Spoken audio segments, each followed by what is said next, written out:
Hey everyone, Jeff here. I'm so glad to be back doing the podcast. And as you can see, we are now on YouTube. Every episode is going to be on YouTube, as well as a special new segment, which I will talk about after the interview. But this is episode 61, season 2, but we're just going to keep going with the normal episode numbers instead of going back to season 2, episode 1. It gets kind of confusing. And this first episode back is with Jordan Biere. Jordan works with Alpha, and I'll let him introduce himself here in a little bit. But enjoy this interview, and we'll see you afterwards. Jordan, man, thanks for hopping on the podcast with me today. In my first episode back from my summer break, I'm glad that you can join me here in the podcast. So if you could give our listeners a brief introduction about who you are and your ministry. Yeah, thanks, man. Yeah, my name's Jordan Biere. I have been in youth ministry for 12 years now. I actually currently work for Alpha USA as the national director for Alpha Youth. So I get to oversee Alpha Youth for the United States. And basically, I just equip and serve the church, youth pastors, youth ministers, anyone leading in a youth context around the country on how to help this generation discover and develop a relationship with Jesus. Awesome, man. Love it. Very important work needs to be done. You know, it's a big reason why I certainly joined National Network of Youth Ministries and Writing for Youth Specialties is we need to equip the leaders of this next generation, as well as the students for sure, but make sure the leaders feel equipped and resourced and supported. Yeah. What you guys do matters, okay? If you hear nothing, just hear this. What you do matters. So stay in it, stay in the game. I was actually just chatting with another buddy of mine, Wayne Morgan, who also works for National Network Youth Ministries. And I was like, man, there's such a shortage right now of youth ministers. Yeah. And it's just the pandemic just punched us hard. And so anyway, for every listener, what you do matters. Stay in there. We're with you. We're for you. That's right. And it's an exciting season. Like it genuinely is. And we'll get into that, I'm sure. But yeah, for sure, man. Yeah. It's exciting. It's complicated. It's yeah, it's for sure. It's definitely for everyone, wherever you are. I feel like on the globe. Is it in the globe or on the globe? I never really know what to say. I guess we're all on the globe, but in the world anyway. So you get a little bit of Jeff Squirrel rabbit trail there. So for this episode, we're talking about the opportunity to use this new COVID ministry landscape, right? As we're talking about as leverage to reach and invest in the next generation. So it's hard to believe that it's been 18 months since COVID hit. And then sometimes it's not hard to believe. I feel like time and the passing of time and how we mark time, it's just been this weird fluctuation. I feel like some seasons just drag on, and then 6 months will go by like that, and it's like, whoa, we're already, I saw a meme from Captain America 2 where Sam's running and it's like still processing 2020, and then Chris Evans is coming up behind him that says 2022 coming in 4 months. It's like oh my gosh, wow. I feel that gift for sure. So whatever you want to say. GIF. So Jordan, let's start off with a question I like to ask all my guests, particularly those in ministry. How has the last year and a half been for you, and what was the immediate impact for you personally when COVID hit? Yeah, sure. Well, I was one of the feels like millions of Americans who moved in COVID. Okay. So I lived in Arizona for a bit. Really? And where in Arizona? West Valley. There's a little city that no one knows about called El Mirage, Arizona. Oh, and I know about it because I'm from Phoenix, bro. What? Yeah. You know El Mirage? Oh, of course. I have a friend who lived there until he moved to Waco. What? Yeah. Okay, Jeff, we're gonna be great friends, man. Oh yeah, dude. You're like the only person I've ever chatted with that understands and knows El Mirage. So like, what? I do know El Mirage. Yep. You mean the Mirage? Like, yeah. So, okay. Anyway, I lived in El Mirage for a bit, and I was a volunteer youth minister there. I was helping a church, a local vineyard church, called Reveal. Super amazing church, really healthy. Pandemic hit, everything had to go online, and it was wild, and it was crazy, and it was tough. It was really, really tough. Like we were just about to launch something and gain some big momentum, and then COVID hit, and it just like squashed dreams, and it just felt like it crushed momentum. But Yeah. we ventured into the online territory. We actually ran off a youth online, which was in itself a new thing for me to try to do, and it went really well. At the same time, it was like, man, this is crazy territory. Like, there's a lot of hurt, a lot of like questioning, a lot of needs for both leaders, parents, and students. Um, and then we ended up, you know, during that year deciding that we actually needed to move back to the Midwest to be closer to our family, because my family originally lived in the Chicagoland area. That's where I actually was a youth pastor for. I was there, a youth pastor there for 10 years, Okay. in Naperville, Illinois. So my family's from that area, and then my wife's family is from Michigan. So we came back and moved to Holland, Michigan, in the middle of the pandemic to be closer to family. So yeah, so COVID was, man, you felt the kick, Mm-hmm. to the stomach. Um, you watched as friends of yours in ministry fell apart, which was really hard. Yeah. And you watched like the church kind of go through a little bit of identity crisis. Yeah, Um, definitely. and I would say this though, like the upside of the downside being COVID that happened, the upside of it, like how's God making this and turning it into something good? If we can even, I don't know if that's too soon, but how is God using this moment? I I have seen youth ministers everywhere catch a breath and finally say, we can't go back to what we did before. Mm. It's almost as if youth ministry the reset button has been pressed. We all kind of knew in the back of our head it wasn't really working, but we just kind of had to like keep marching. And we all now, I've heard so many conversations, it's not working. We need to press reset. And now all of a sudden we're having these, I think, meaningful conversations around why do we do what we do? And what is best for the faith formation of young people long term? And so now the church really is kind of exploring it, and it feels like they're leaning into like, how do we rebuild for the future? And I love it. There's a beautiful upside in that, because now we get to say, okay, we're going to rebuild together, because we're like thrown into the same circle. COVID hit, went online, that had its own ups and downs, and now we're in the stuff like, well, how do we best rebuild for the future? Mm-hmm.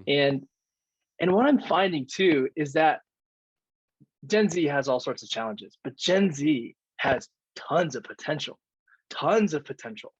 And anyway, yeah, this was my COVID, and as I'm trying to learn things and lean in, it's like, Lord, what are you doing? Like I'm also rediscovering this deep reliance on the Holy Spirit. Mm-hmm. And someone would be like this, he's like, well, either the Lord is in charge or he's not. Yeah. And I'm like, it's too simple. Like that's too simple for me. It's like, well, either the Lord is in charge or he's not. And for me, I'm like, okay, like, how do I now become more reliant on the Holy Spirit? How do I be more reliant on the Lord to do what he said that he would do, that he would deliver on his promises, even in the midst of a crazy COVID crisis season, So, Yeah. okay, you asked what happened in the last 18 months. I just kind of went, but it's been a great growth for me and my family, but it also has been really eye-opening to where we as the church have missed. Yeah. And what we need to do now moving forward. Yeah. For sure, man. And I think what you explained there in your answer, just seeing your wheels turning and processing is, I think, an overall perspective to kind of capture what we all went through is, when you hear maybe a recap from a mission trip and say, we went to build houses for this people group and they're poor and they can't afford much. and it makes you realize what you take for granted. And we talk about, first world problems like, oh, my Wi-Fi isn't powerful enough to reach to the other end of the house, or all this kind of stuff. And so then Yeah. when COVID hits, I don't think any of us realized it was possible for really everybody on the planet to experience, hey, we're going to lose the ability to interact face to face, all of you, like that. And it's like, oh, wow. And just all of us are now on the same page. We're all in the same boat. When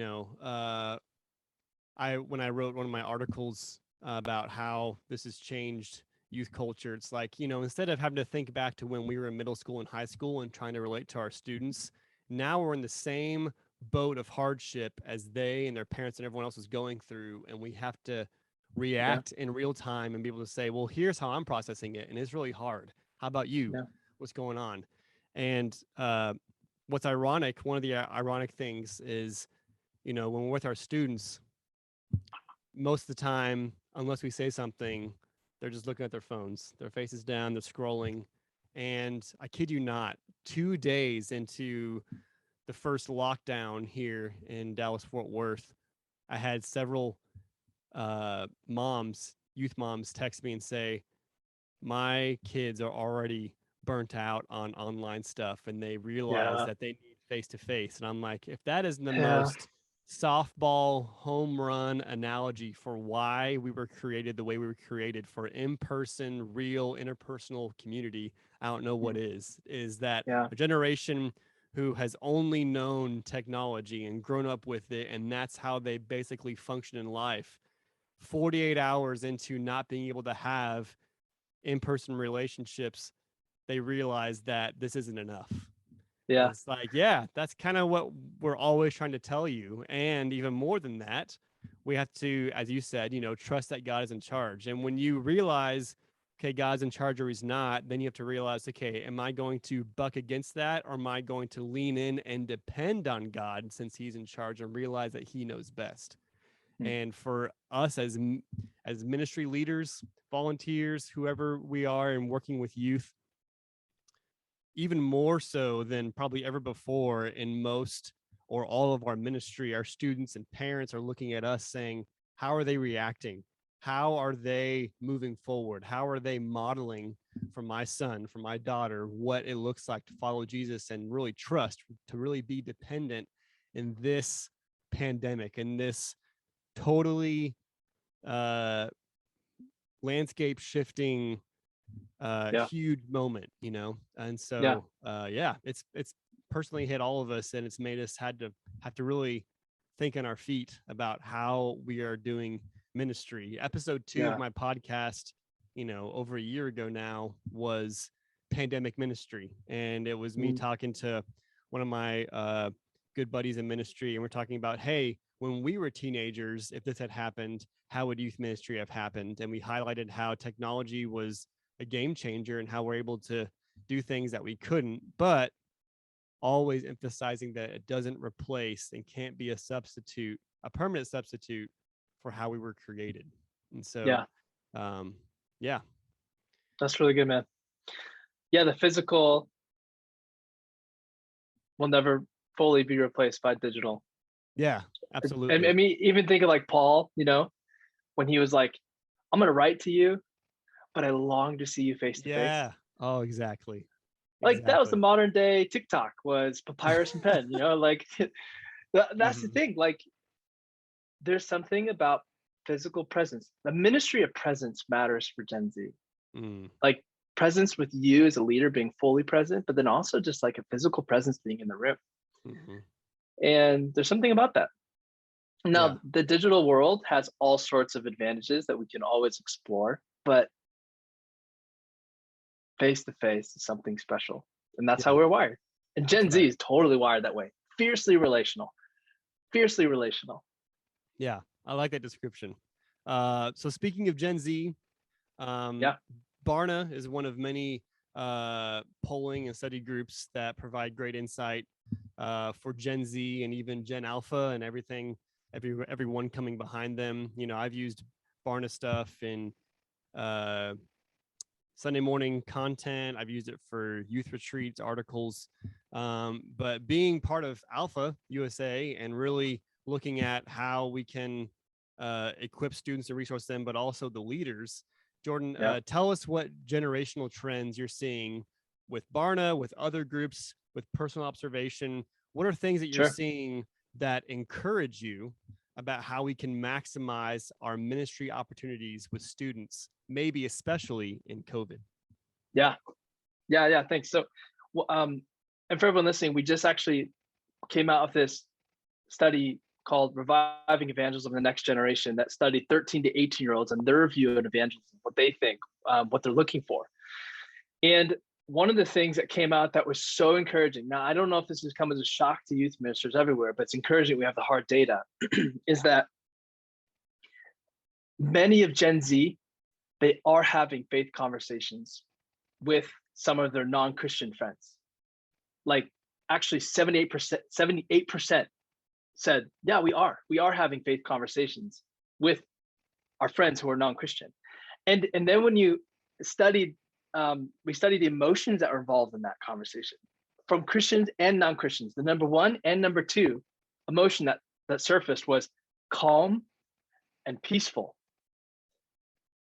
And all like this is all of a sudden faith conversations becomes a deep connection point for Gen Z. They're longing to have these spaces where they can have authentic conversations, to be real about the things that are happening in life, to be real about, is Jesus real or is he not? Is the Holy Spirit real or is he not? Like, did he actually feed 5,000 people or did he not? You know, they want to have those conversations in a real, authentic environment, and they are having that individually. And even what's more fascinating, it's not just a one-off either. Gen Z is entering into the journey of faith. So they're actually following up with their friends consistently on their continued spiritual journey. And that's quite encouraging for me because at Alpha, we talk about how like, yeah, create the table, the space where you can have open conversations, but then continually engage the journey from a student, a young person who's really far from Jesus, maybe even hostile to Jesus, and journey with them through all the steps that it takes for them to ultimately decide, yeah, Jesus is actually real. This is real. And Gen Z is postured in such a way to enter into that journey really, really, really well. In fact, I really think, and this isn't necessarily coming from the study, this is just me, maybe more anecdotal, but I think this generation probably gets empathy and compassion at a level that every other generation needs to learn from. And they get the ability to listen really well. And listening is one of the greatest acts of love that we can do, for especially now in a COVID. I mean, I can't tell you how many times it's like, just listen to each other. And Gen Z, they just have this natural bent of compassion and empathy and listening. And I think for us, as people who maybe are youth ministers, overseeing youth leaders, you know, trying to help other people figure this out, we need to take a posture listening to Gen Z. We have to. Because I think they're getting things that faster than the rest of us are. and they're like, so yeah, I'm really encouraged by some of this data that's coming out. One of the big shifts actually from millennial to Gen Z is this idea that when someone disagrees with you, it doesn't mean that they're judging you. Meaning, Gen Z is quite okay with multiple different opinions and beliefs being shared at a table. Yeah. And they actually like that. They want that because they want the genuine and real conversation. You know, I talked about how, you know, we need to press reset in youth ministry. One of the core principles that I'm trying to roll the ball on is, and this, again, this is not rocket science. Every youth minister is going to know this, is this idea that we need to create the space for real conversations, the big topics, the kind of conversations and questions that like everyone feels like they can't ask in church, we need to be having in church. We need to open that all up. And then the second pillar is like this idea of relational, enter into the journey. Discipleship and evangelism, two sides of the same coin. We just need to enter into the journey of following Jesus with one another. And Gen Z, they get this relational fabric and they want to do it. I wonder sometimes how well we're equipping Gen Z to have these faith conversations. They're having them, but I'm wondering how well we do at equipping them all to have it. So anyway, those are some of the things I'm seeing that are actually quite encouraging when it comes to Gen Z and evangelism. They're going after it. They're trying to pursue Jesus. They're doing the best. They're going to having conversations with their friends and entering into that relationship. I mean, they're genuinely, at least some of the Gen Z Christians that we chatted with, and they're doing well at loving God and loving others. Yeah. There is a remnant that's doing quite well. Yeah. And it's quite encouraging. Yeah, man. Just in hearing you talk about that, I'm connecting dots in my mind about how they are set up in a way that is really ideal for evangelism, really ideal for genuine, authentic, which those two words are synonymous, and those are also really, really big with Gen Z. They can spot a fake from a mile away, and they really want you to be real. They want authenticity, right? Even if it's, I think they really champion flaws. They really champion scars and scratches and bumps, and because when they have those too, they want to make sure that they're not alone. And when we put on a mask, we put on a face of like, no, man, everything's good. We put an Instagram filter on whatever life situation we're going through. And which is also another irony, is that this generation also is the major proponent of creating your own identity and persona online that is oftentimes very different or even opposite of how your real life is. But when they have real life relationships, because of how rare some of those can be, then they really focus in on, I want this to be real. I want this to be, really to be able to see what's happening. And so, them having a lot of friends who are in different places spiritually, with different faiths, worldviews. Oftentimes, as you mentioned, they've already kind of built into those friendships and relationships. So when they do bring up things about their faith, they're doing it in the context of an already established, trusted relationship. Whereas when you and I were growing up, being told to go evangelize was like white knuckle, like hanging on, like, oh, okay, well, I might lose all my friends because I've never really brought this up. But as you, to your first point, really, like a lot of these students are already having these kind of conversations. And so to bring it up in the spirit of that conversation is nothing new, nothing original, nothing really out of the ordinary. And they're set up really well. God has strategically placed them really well. And it's a pretty cool step to begin from. Now, I'm really glad you're saying that, because I 100% believe Gen Z, there will be I really do believe that there's going to be a revitalization that will happen. And I think Gen Z will be in the front lines as because here's why. I look across the country and I'm listening to youth ministers, chatting with students, and God is deepening this desire for real. And God is also deepening his desire for himself in Gen Z. And when I find that a Gen Z student discovers who Jesus is, it's almost as if they've yet to read John 10:10 that you and I both know. We went to, college, Bible colleges, Jesus is like, I have come to give life and life to the full. And it's as if Gen Z, before even reading that, is like, I'm trying to figure out life, and this all is terrible. But then they discover Jesus and they say, oh, this is real. This is full living. This is life. And then they turn around and they invite all their friends unashamedly. It's like, hey, we're all trying to figure this out. Look, come, I found something. And I see that, and I am so encouraged, because it's like woman at the well all over again. We're like, the whole town is coming to see if Jesus is for real or not. Now, I think for us as youth ministers, though, we have to create the space for the Holy Spirit to move. I have found that youth ministers are quite uncomfortable with abandoning the outcome.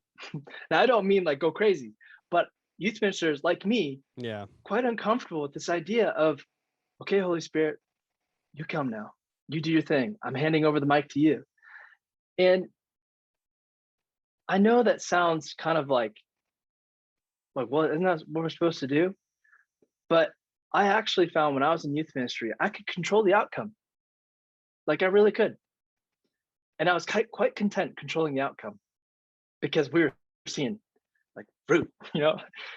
But Mm-hmm. I don't know if it was the fruit. I don't know if it was the fruit that the Lord talks about. I mean, God was really good and kind and used everything I did.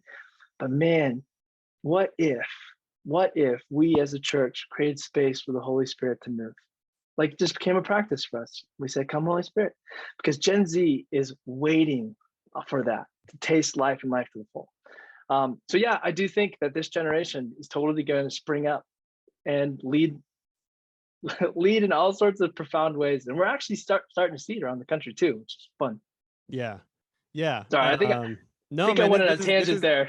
no, this is great. I feel like, well, as you talk and maybe as I talk for you, like I keep thinking of like more things to bring up, right? I feel like we could talk for a long time about things. One thing I did want to mention real quick before I want to get back to a question I asked earlier. So when you talk Yeah, about fruit and I like that, handing the mic over, right? And like I can control the outcome and things were good because I saw fruit and I saw advancement. And so that maybe even said, "We'll see, because I'm doing this, then it's good." And what it yeah, reminds me of is what like the current hot thing that's trending with evangelicals, especially millennial, I feel like, is the rise and fall of Mars Hill podcast and how mhm, um, it's easy to justify an unhealthy culture or yeah, unhealthy direction of things when you can justify it because you can point to results. Say, well, see, this is good. And so it's yeah, ooh, like when we elevate someone's, it could be a youth worker, when we elevate someone's ability before their character catches up with it, man, some bad yeah, things can happen. But yeah, so I'll stop my tangent right there and go back to, so the very first question I asked you, what are things that you're seeing? You talked about that, and things that we're seeing, especially in COVID, right? You mentioned how we can leverage what's happening now, and also you mentioned for youth pastors and workers, like a big reset button was hit when it came to COVID. yeah. So for us in ministry, certainly a reset button was hit as far as how we do ministry. Do you feel like the pandemic, how it affected our students and how a reset button was hit for them? How do you feel like these students trying to figure out what it means to live life post COVID, how are they set up to maybe, because of that, being able to have faith conversations that they weren't able to have before? Yeah. Yeah. I mean, even here in Holland, there was a youth minister that came up to me. And so these students had basically decided to go seek the Lord themselves. And because they couldn't come together, and they just basically worshiped, prayed, sought the Lord. And they saw their numbers grow dramatically. And they would go meet in the woods. and and one of the youth ministers came to me and was talking about how, well, now we have to change all our programming because there's this deep desire for real things. Like they're like, he was like, okay, I'm gonna say this, but I'm gonna qualify it too. He was talking to me. He's like, games, get rid of them. We don't need them anymore. He's like, the students like, get rid of those. We don't want those anymore.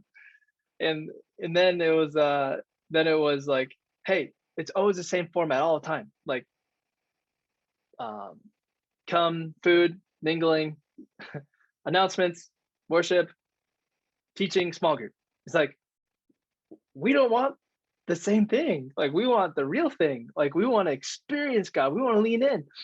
And I'm going to qualify the game thing real fast. I think sometimes we can allow games to become the culture when games is not the point. Games is meant to further and perpetuate the relational culture. I think games can be really powerful when done well, but games have one of those like toxic things where it can actually become the point when it's not the point at all. Mm-hmm. A lot of times youth ministers fall into that, where we do these wild and crazy games, and that's what we're known for, which is just, I mean, well, yeah.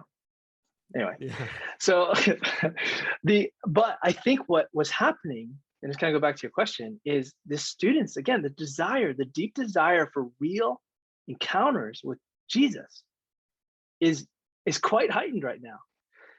And when I say that evangelism and discipleship, two sides of the same coin, they're going out there talking about faith because they're experiencing Jesus as they talk to their friends about Jesus. They're praying for their friends to come to know him, and all of a sudden, like, Jesus is coming through for them in some unique, profound way. And I think Gen Z is just leaning in, saying, this is real. I think of, like, when Jesus sent out the 72 disciples and said, hey, you go proclaim the kingdom. And they all came back and they said, Jesus, even the demons were falling in your name, You could hear it in their voices when you're reading the text about, they're like, wow, this is real. Mm-hmm. That's what I feel like Gen Z is right now, saying, this is real. And I think for us as the church, we got to get behind it. So, like, man, do student-led alphas. Let your students go run alpha. You don't have to be in charge. Let them go. When it's like, create the space for them to seek the Lord and to come Holy Spirit. Like, why not? And I think for us, like, right now, there's such a desire, even for those who are not following Jesus, to have a judgment-free space, to have real conversations, for young people to feel listened to by their friends and by others. And we could do that. Like, we should be known as the most loving people group. Mm-hmm. We really should. Yeah. I'm not sure if that's the case right now, but we should be known for how loving we are. Yeah, man, I've definitely spent many hours on previous episodes talking about why and how that's not the case right now, unfortunately. Oh man, okay. Yeah, no, you're totally right, man. You're totally right. So, yeah, I'm sure you've talked about some or most of it already, but tell us about the specific strategy that Alpha is using right now to capitalize maybe on these trends, but really how you're helping youth leaders be healthy, feel supported, and how you're encouraging them to reach out to students to do ministry. What are you guys doing at Alpha to make that happen? Yeah, let me talk to the youth minister first. I would say this, like, building the church is not on you. That's on Jesus. Woo, preach. So, yeah, and that's, I was drifted into that lie when I was in youth ministry. We saw thousands and thousands of students come to the ministry because I was building the church. But then you got to know, like, Jesus builds his church. We get to partner in the work that the Holy Spirit's already doing. Yep. And that is such a privilege. Mm-hmm. So it's not on you, youth minister. And hopefully that comes across as, like, lift up the burden. Like, we're meant to do this with Jesus. Mm-hmm. I don't think Jesus at the end is just going to be like, well, how many students came to youth ministry? I think he's going to say, hey, how well did you love the students I put with you? How well did you love me in the process? Did we do it together? And I think for us as youth ministers, Jesus is building his church. We have to have eyes to see how he's building his church and then get alongside of him and do it with him. That's right. So that's us as youth ministers, okay? Now, as I've rethought that paradigm, because that's a huge paradigm shift for me. As I look across the country now, what's happening in Gen Z is this genuine rise in young people having faith conversations. And it's also this genuine rise in this wanting and desire for this judgment-free space of listening. And this is the space that Alpha creates. And so, like, this is, it almost feels like and I wish someone else was saying this, because of course the alpha guy would say this, like, but it almost feels like alpha was made for Gen Z. As I look at it, it just it's like all the things that are core of alpha, Gen Z naturally hangs on to. Hmm. This deep desire for real relationships, enter the relational journey, this deep desire for the presence of the Lord, encountering the Holy Spirit, encountering Him. And then also this idea of empowering others is like woven into alpha. And it's like, this is what they do. I mean, this is naturally what they do. And so I'm looking out, and I want to make sure I'm remembering your question accurately, because I think I just went on a tangent here, but I just see this generation longing for purpose.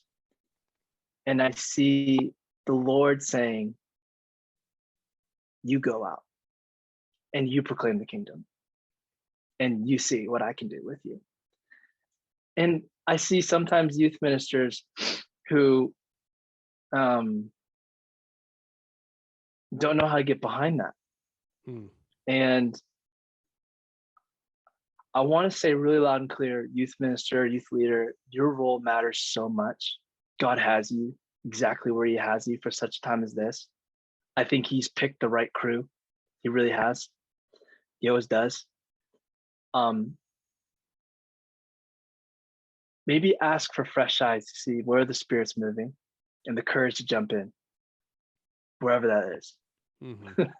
That's a very scary thing to ask for, but if we do, I think God will reveal, hey, this is where I'm going. Come on in, Yeah. And then we get to experience a different kind of fruit that I think the Holy Spirit wants us to experience.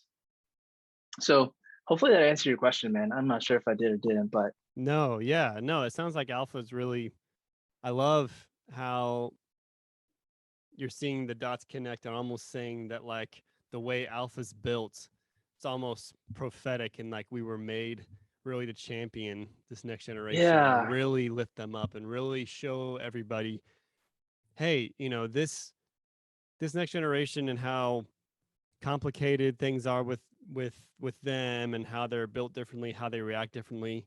It's they're the biggest generation in history. They also have the shortest attention span in history. Yeah, generation. Yeah, they do. Right? Yeah, fun times. And this, in saying this number, it even seems too long, but 8 seconds is it. But I feel like after 3 seconds of a YouTube video not loading, they're on to the next, YouTube. And when I tell them, hey, the internet that's commonly available now was literally, this isn't an exaggeration, it was literally 300 times slower than when I was your age, and a website like ESPN or whatever else with what we would now consider archaic graphics would take minutes, plural minutes, to load. Yeah. So like imagine if that was the case now, man, kids would be throwing their phones into the forest or the lake like no other. But yeah, there's so much potential with these students. There is. And, it's really exciting to see that. And then even for the youth minister too, to think beyond your youth group. I think we're in youth ministry because we want some young people to come to know Jesus, but then we also realize the potential of a Gen Z generation that's encountered the Lord and what that means for the church as a whole. We know, we've seen it. We're in the front lines. When a youth ministry and a church like fully comes alive, and the young people are like coming alive and experiencing, the church is just revitalized in unique ways. It really is. I was reading this verse the other day. I think it was Psalm 148, where the generation will proclaim to the other generation the mighty works that Jesus does. Mm-hmm. Guys, we're getting there. I think we're getting there, where we can see Gen Z proclaim to millennials and creative boomers and Gen Xers the mighty things that He's doing. And you know what it is right now? I see God trading anxiety for peace all the time. Deep peace. I see God renewing and restoring people's lives all the time. And we can begin to amplify this and say, hey, Gen Z, tell your story to the other generations of what's happening. And then I think we can watch as the church builds bridges generationally and becomes revitalized. I, Yeah. there's something really special about Gen Z guys. Like there really is. And I'm really anticipating, exciting for the next 5-10 years because I think we're going to start walking into it. Mm-hmm. Yeah, I I'll, totally agree. I totally I'll agree. come back. And we have a front window view of that, and We it's going do. to be exciting. Yeah. Yeah. So so bro, for for our listeners, can we give them a quick takeaway? Let's say that they've been zoning out until now. What's a 1 minute or less nutshell of what we've talked about how youth workers can revitalize their strategy of ministry? Hmm. What would it be? Hmm. Yeah. Well, one thing. It could be multiple things, but like in 1 minute or less. Like, well, Yeah. Okay. how would you um. summarize? Here's what you can do to help your ministry. Yeah. The one thing.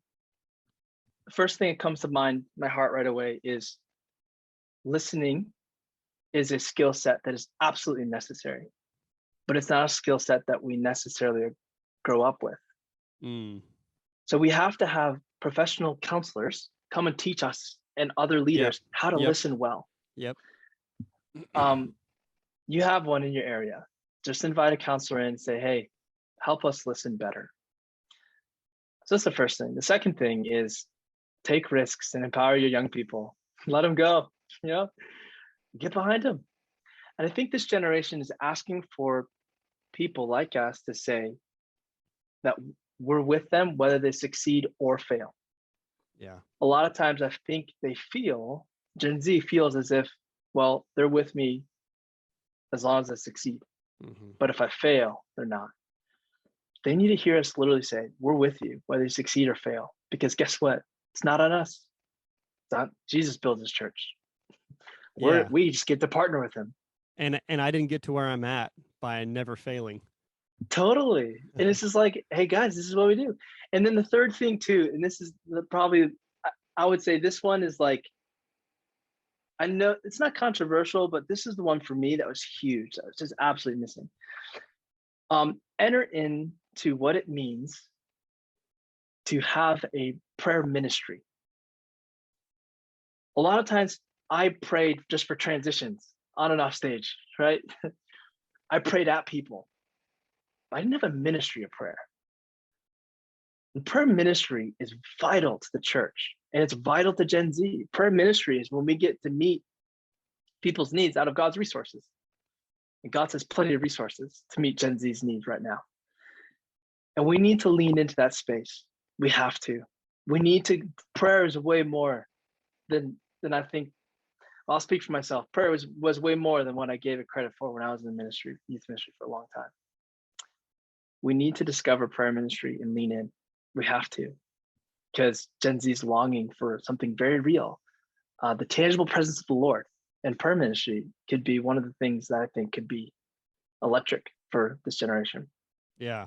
Love it. So learn to listen, take risks, get behind your students, and what was the third thing you just said?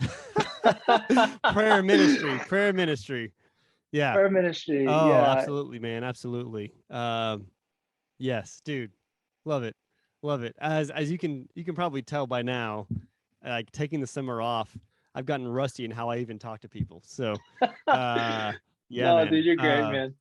Dude, thank you so much. This has been great. A lot of nuggets of wisdom, encouraging to me.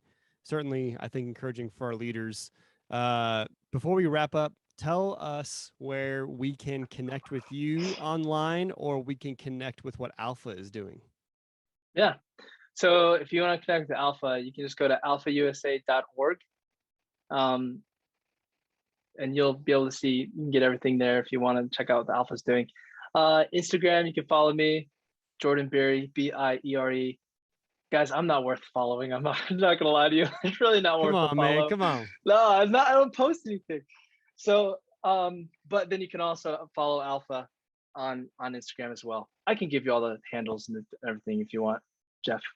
Cool. That sounds But good. Yeah, I will. I'll put those in the wrap up for sure. But yeah, yeah, dude, Jordan, thanks so much for joining me today, and may God bless your ministry with Alpha, and that we can all work together as youth workers to really capitalize and leverage on whatever circumstances are happening, including COVID, to mm, maximize our ministry and really help advance the kingdom. Thanks again, bro. yeah, yeah. Thanks.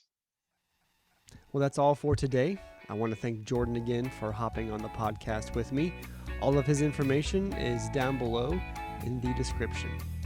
If you haven't already, please like and subscribe to this new channel and come back here this Friday. We have a brand new YouTube only segment you don't want to miss. It's called the Fantastic Friday 5, and it's 5 minutes of random information and funny stories to send you well into the weekend. And I have quite a story to share this Friday for the inaugural segment.